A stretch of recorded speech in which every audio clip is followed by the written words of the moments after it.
다들 데이 하워 어서오세요. 싱가포르 가셔서 일만 하시네. 뭐 그래도 일주일에 한 두세 번씩은 여행, 두세 번도 안 되겠구나. 한 두 번? 일주일에 두 번은 그래도 여행하죠. 요즘 이슈거리들이 너무 많아.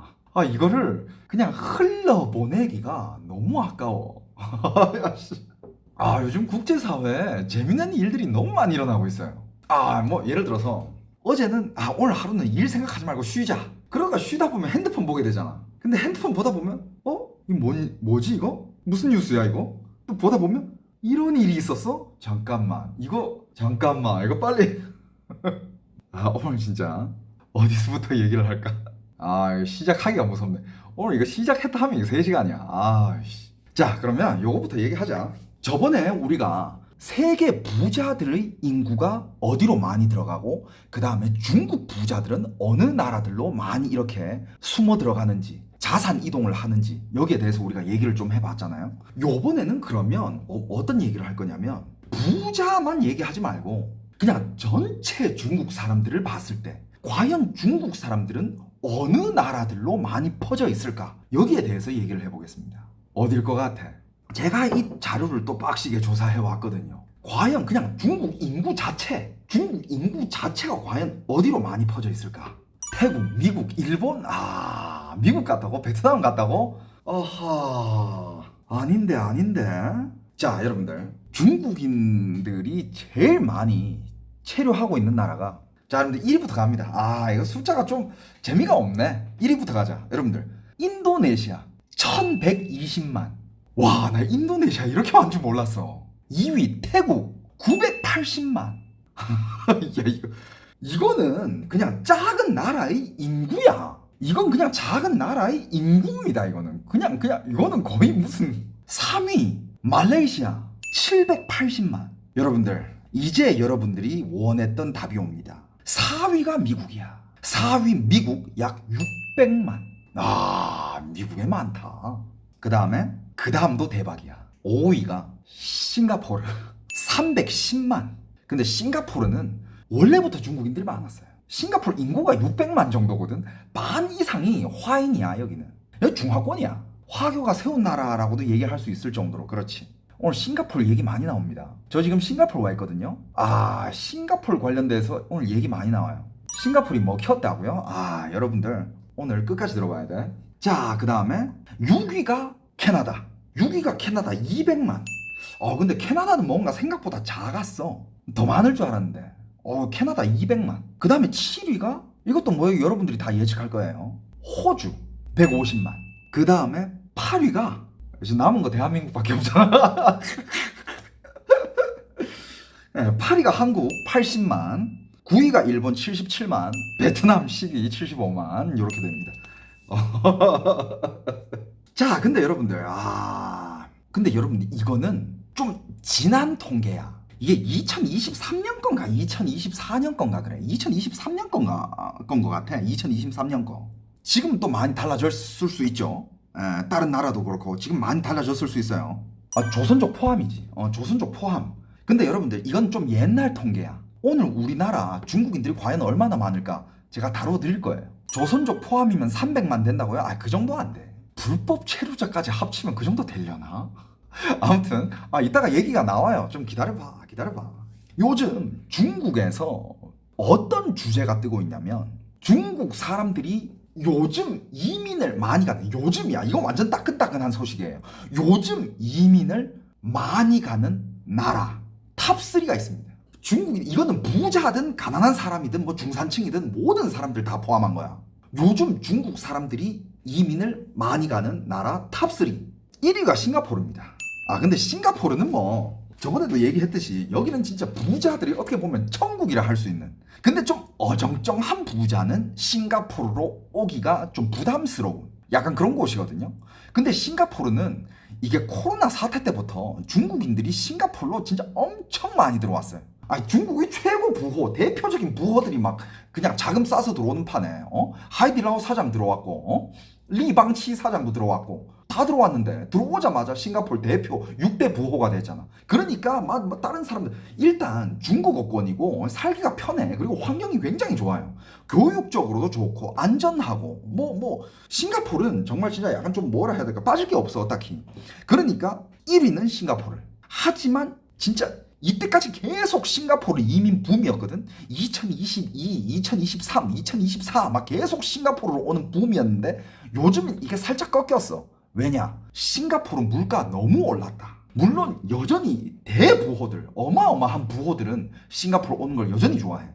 세금 회피 목적한 게 있고 그 다음에 안전한 자산 은신처가 될 수 있는 그게 싱가포르예요. 하지만 이제 물가가 너무 많이 올라가지고 좀 약간 좀 탑급 부자 아니고 좀 어정쩡한 부자들은 야 저기 이제 단물 먹을 거 없다. 단물 빠졌다. 저기 오를 대로 올랐다. 약간 요런 얘기가 나오고 있죠. 그러니까 이제 싱가포르 그 다음으로 이게 요즘 어떻게 보면 제일 핫한 곳이야. 중국 사람들이 제일 선호하는 이민지 요즘 제일 핫한 곳이야. 어딜까? 말레이시아입니다. 여러분들 지금은 말레이시아가 이건 지금 중국뿐만 아니라 약간 말레이시아가 세계 붐이야. 중국뿐만 아니라 한국 사람들도 은근히 말레이시아 이민 많이 알아봐. 그리고 다른 나라들도 왜냐? 일단 가성비가 1위야. 말레이시아 이민하는 비용 자체가 그렇게 비싸지가 않습니다, 여러분. 제가 말레이시아 최근에 한 달 살기 다녀왔잖아요. 말레이시아의 이런 콘도 같은데 신축 아파트들 수영장 딸린 고급 콘도 그런 거 한 개 해봤자 3, 4억, 5억? 말레이시아 친중 국가 아니냐고요. 화교가 많고 화인들이 많지만 친중 그건 좀 애매해. 오늘 얘기 다 나올 거예요. 오늘 갈 길이 멀어. 오늘 갈 길이 멀다. 언제 거기까지 얘기하지? 아무튼 말레이시아가 뭐 친중도 아니고 반중도 아니고 그냥 뭐라 해야 될까? 약간 그냥 뭐 박쥐 같은 거지. 뭐 좋으면 우리 같이 좋은 거고 아닐 때는 아닌 거고 좋을 때는 또 우리 좋은 거고 어느 나라나 다 똑같아. 뭐 중국인들 많이 산다고 해가지고 무조건 친중이냐? 그거 아니야. 절대 아니야. 일단 가성비 1위 내가 알기로는 싱가포르란다. 말레이시아 이민 비용이 얼마 안 돼요. 이건 뭐 여러분들이 인터넷에 검색하면 나오니까. 아무튼 가성비 1위 은퇴지로 부상하고 있고 비용도 싸고 이민 넘어가는 비용 자체가 싸고 그 다음에 그렇게 그 조건이 까다롭지가 않아. 조건 까다롭지도 않고 그 다음에 부동산도 아직 그렇게 오르지 않고 그 다음에 물가도 저렴하고 심지어 거기는 중국 사람들도 많고 옛날부터 화인들이 많았어. 말레이시아도. 그러니까 중국 사람들이 거기 가서 정착하고 그 사회에 이렇게 스며드는데 어렵지가 않은 거야. 그래가지고 중국 사람들이 요즘 제일 핫한 그리고 말레이시아의 라이프 퀄리티 삶의 질 이런 거 나쁘지 않아요. 내가 가서 한 달 살아봤잖아. 아주 괜찮아. 말레이시아 안전한가요? 대도시들은 안전해요. 이민비 따로 내고 가서 집 사고 따는 아니야. 그러니까 이민이 여러 가지가 있는데 그러니까 뭐 은행에 잔고 얼마에다가 내가 월급 얼마 이거 증명되면 이걸로도 이민할 수 있고 아니면 그냥 아예 처음 갈 때부터 부동산 투자 이민 집 살게 그러면 영주권 줘요. 근데 그 집 사는 게 가격이 5억인가 그래. 요거 하는 돈이 5억 정도인가 그래. 더 디테일한 거는 검색해봐. 바로 나와요. 그리고 거주해야 되는 1년의 일수가 한 달만 말레이시아에 있으면 된다 이거야. 더 디테일한 거는 한번 검색해봐. 아무튼 지금 그게 중요한 게 아니야. 거기 지금 중국인들이 거의 진짜 1위로 많이 가고 있는 곳이 말레이시아라 할 수 있고 3위가 여러분들 한국이에요. 3위가 한국입니다. 자 이제 본론 들어갑니다. 자 이제 본론 들어가요. 한국이 이렇게 핫할 줄 나도 몰랐는데 이거 진짜 자 아까 한국에 있는 중국인이 80만 명이라 그랬죠. 그거는 2023년 기준이었고 2024년 기준 보니까 중국 국적자 한국에 있는 사람 96만 명 정도 된다고 합니다. 한국을 선호하는 이유 소득 대비 좋은 교육, 의료 인프라. 교육이랑 의료 인프라 이건 뭐 한국 따라올 데가 없죠. 한국 뭐 교육열, 한국 의료 세계 1위. 그 다음에 지리적 접근성 얼마나 가까워. 비행기 타고 1시간이면 중국이야. 1시간. 중국의 내륙 지방 가는 것보다 한국 오는 게 더 가까워요. 이건 뭐 완전 땡큐지. 그 외에도 물론 다양한 이렇게 중국인들이 많이 오는 이유가 있겠습니다만 일단 요걸 한번 볼게요. 자 2024년 말 기준 중국 국적자 96만 명이라고 합니다. 한국에 있는 중국 국적자 96만 명.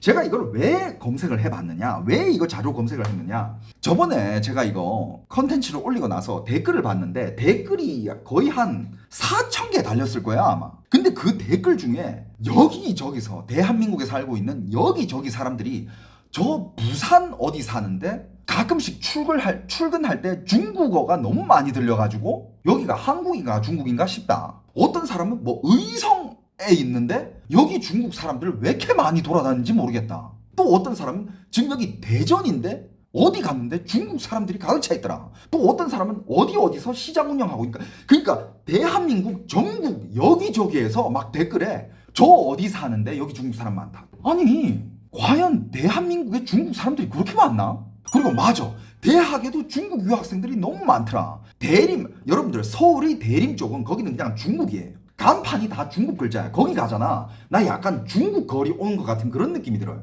한국이 아니야 대림은. 옛날에 제가 중국에서 살 때 그냥 먹자 골목 돌아다닐 때의 그 중국 거리랑 지금 대림 거리가 똑같아요. 그래가지고 과연 얼마나 많은 중국인들이 한국에 있느냐. 여러분들 96만 명이라 그랬잖아. 96만 명에서 끝나지 않습니다 여러분. 자 봐봐, 중국 국적자 96만 명인데 근데 여기에 미등록 체류자, 귀화자는 말 그대로 한국 국적이잖아. 이거는 이 96만 명이 카운트가 안 됐다는 거야. 그 다음에 단기 체류자는 그냥 여행 온 사람들도 있을 거고, 뭐 항상 중국 사람들 한국으로 여행 많이 왔다 갔다 하잖아, 그죠? 그 다음에 불법 체류자 등을 포함하면 200만 이상이라는 얘기가 있어요. 200만 이상이라는 얘기가 나오고 있어. 왔다 갔다 하는 중국 사람들까지 다 합치면. 특히 제주도는, 이거 제주도 얘기 안 나올 수가 없죠. 제주도는 무비자잖아. 옛날부터 제주도는 중국 사람들이 주 투자 지역이었어. 옛날에 여러분들, 요즘은 그게 올랐대. 옛날에 나 이건 문턱이 너무 낮다고 생각했어. 중국 사람들이 한국 와가지고 5억짜리 부동산 한 개 사면 영주권 나와. 5억짜리. 지금은 그게 10억으로 올랐대. 근데 옛날에 그 5억짜리 샀을 때 영주권 나온다 했을 때, 그때 중국 사람들이 제주도에서 모텔 건물부터 시작해가지고 아니면 뭐 꼬마 빌딩 아니면 뭐 이런저런 살 수 있는 부동산들을 정말 많이 샀어요. 그 5억에 맞춰서. 근데 코로나 때 제주도의 열기가 식었어. 코로나 때 제주도 열기가 식으면서 중국 사람들 출국을 못하니까 제주도로 못 오고 하니까, 그때 중국으로 못 돌아간 중국인들은, 못 돌아간 사람도 있고 안 돌아간 사람들도 있지. 그 사람들은 그냥 제주도에서 그냥 짱 박혀서 한 거야. 불법 체류자로서도 많고. 중국보다는 그때 제주도가 훨씬 더 자유도가 높았지. 안 그래요? 코로나 때 중국은 완전 봉쇄, 집에서 못 나오게 했는데 제주도가 그런 게 있었나? 안 그래? 물론 그때 이제 이렇게 짱 박혀 살면서 계속 이제 제주도에서 이렇게 살고 있는 중국 사람들도 있겠지만 코로나가 이제 끝났잖아. 여러분들 최근 3년간 제주도 내 중국인 부동산 소유자가 다시 증가하고 있어요. 중국 사람들이 중국에서 코로나 3년 봉쇄를 겪었잖아. 와, 이거 중국에 살다가 이거 나중에 또 무슨 꼴 당할지 모르겠다. 일단 내 자산 혹은 내 지금 여건에 맞는 이민 혹은 뭐 영주권을 빨리 받을 수 있는 곳으로 빨리 가자. 그 중에 한 곳이 선택된 게 한국이에요. 제주도에서 일 때문에 2년 있었는데 원룸 주인이 죄다 중국인이라고요? 그러니까 원룸 건물, 꼬마 빌딩 뭐 이런 거, 모텔 건물 뭐, 그러니까 그 5억 선에 맞춰가지고 그때 많이 사들였다니까. 근데 지금은 그 문턱이 10억으로 올라갔대. 10억으로 올라갔대요. 자, 그리고 이 영주권이, 여러분들 영주권도 이게 여러 가지가 있잖아. 어떤 사람은 영주권을 가지고 있고 어떤 사람들은 그냥 뭐 워크 비자, 어떤 사람들은 유학 비자, 뭐 이게 비자마다 다르잖아. 근데 영주권은 말 그대로 이민하기 일보 직전의 그 단계잖아. 이민 다음으로 제일 높은 단계야. 여러분들 이런 기사가 있습니다. 외국인 영주권자 한국에서 20만 명이 돌파됐다고 합니다. 외국인. 근데 여러분들 그 중에서 중국인이 83%, 한국 외국인들을 가지고 있는 영주권 중에서 중국인이 가지고 있는 영주권자가 83%야. 그리고 여러분들 계속 조선족 포함되냐 안 포함되냐, 중국 사람이냐 이런 거 묻지 마세요. 여러분들 조선족이든 중국 사람이든 둘 다 똑같은 중국 사람이에요. 그리고 여러분들 영주권자 그거밖에 안 되는데 어떻게 한국에 체류하고 있는 중국인이 200만 명이 넘을 수 있지? 여러분들 영주권만이 한국에 체류할 수 있는 방법이 아니야. 수많은 방법들이 있어요. 오케이?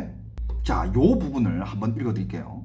정부가 본격적으로 영주권을 통한 투자 유치를 꾀한 것은 2010년 부동산 투자 이민 제도를 시행하면서부터다. 당시 제주도에 한 해 외국인이 5억 원 이상의 부동산을 매입해 5년 이상 체류하면 영주 자격을 부여했다. 현재는 그 기준이 10억 원으로 상향됐으며 명칭도 관광휴양시설 투자이민제도로 변경됐다. 이 제도를 통해 제주에는 2010년부터 4년간 총 1조 241억 원에 달하는 투자금이 유입되는 등 가시적 성과가 나타났으며 인천경제자유구역, 강원 평창, 부산 해운대, 여수 경도 등도 이를 채택했다. 이에 부동산 투자 영주권 F57 비자는 2017년 58명에서 작년 9월 기준 712명으로 11배 이상 늘었다. 그러니까 외국인들 미친 듯이 들어오고 있다는 겁니다. 한국의 위상이 그만큼 세계적으로 많이 올라갔다 이거야. 외국인들이 한국으로 투자를 많이 들어오고 있고 많이 이제 돈 쏴서 들어오고 있다 이거죠. 그리고 방금 여기 얘기 나왔듯이 지금 제주도뿐만이 아니라 한국 전국적으로 외국인들이 지금 다 투자를 할 수 있어. 그 중에 여러분들 강남 아파트, 해운대 오피스텔 혹은 아파트, 이게 지금 중국인들 사이에서도 핫한 투자 매물이에요.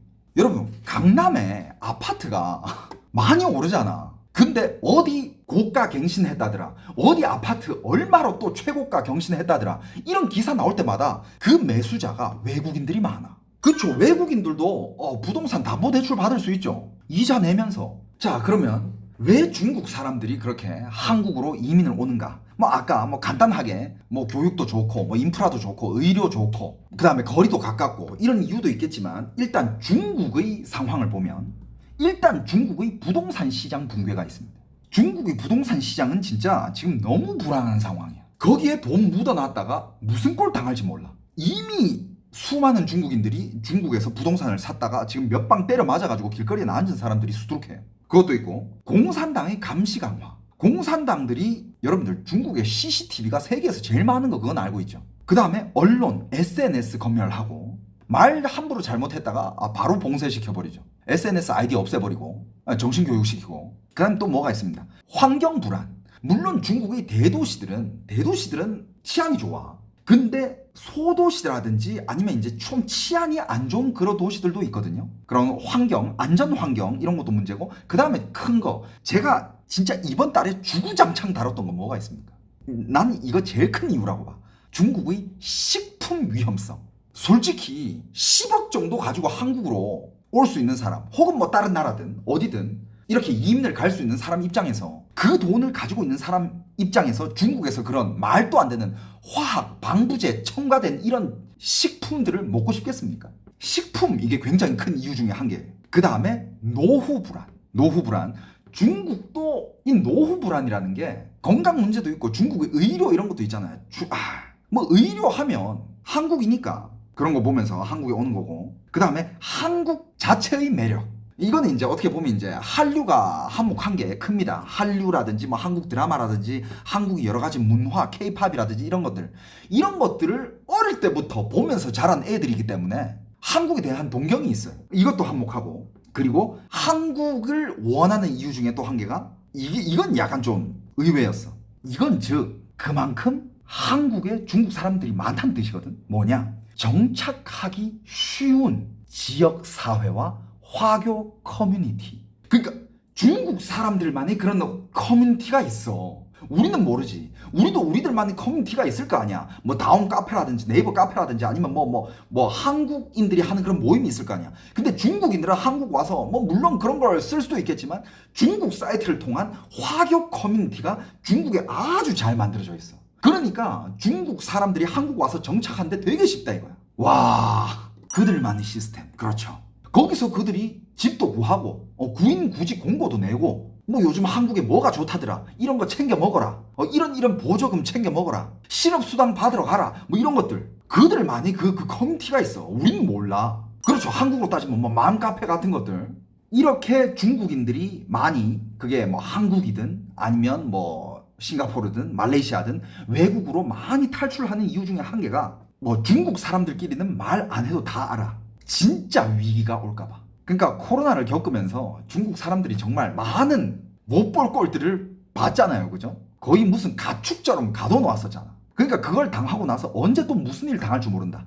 미리 탈출구 만들어 놓자. 이걸로 해가지고 돈을 막 빼내고 있는 그런 상황이에요. 그러니까 이게 돈 빼내는 게 너도 나도 다 빼내고 있으니까 중국에서 이제 현금을 못 빼가게 해. 여러분들 은행 가잖아. 일정 돈 이상 내가 돈 뽑으려면 물어봐. 너 이 돈으로 뭐 할 거냐고.